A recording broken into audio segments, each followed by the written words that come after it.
Good evening. A Southshore resident believes the saga over the controversial coastal hazards report still has a long way to go. The report was dropped and will now start from scratch, but the aftermath of the process is still affecting many beachside residents, holding up their rebuilds and repairs. Here's Jared McCulloch. It may be a picturesque day out in Southshore, but the problems surrounding coastal erosion are still on the minds of many. The controversial Coastal Hazards Report was scrapped in its third stage, affecting around 18,000 properties on seaside areas across the city.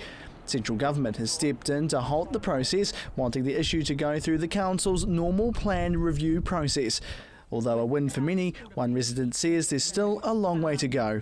Getting building consent and resource consent, that's still on the limb. We still have to go through, it's like having a harness on ourselves, and we're really stressed. I didn't sleep all last night because we're just so worried and so concerned. Some homeowners are still having issues with their limb reports, meaning they'll have difficulties with their earthquake repairs, rebuilds, and may have problems for future construction plans.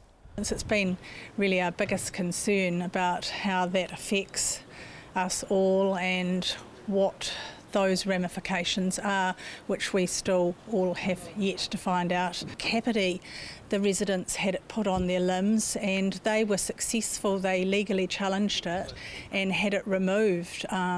So we're kind of taking some advice from that. Carborn's home is a rebuild. She was lucky to be granted resource consent before the Coastal Hazards Report labelled others with the sea rise and erosion issues. But she's calling on council to reassess the report completely and start from scratch. We'd really like council to take into account that they didn't consult with residents at this earlier stage of the report that came out, and the basis of the report is the Tonkin and Taylor report, and we have never been consulted about it. The risk to homes is rising sea levels and erosion over the next 50 to 100 years, so she wants council to act sooner rather than later. We'll hope for a miracle and hope those councillors see sense, and we'd love to get a really good scientific report about our area that is factually correct. Another hurdle in an already stressful rebuild for residents desperate for answers and action. Jared McCulloch, CTV News.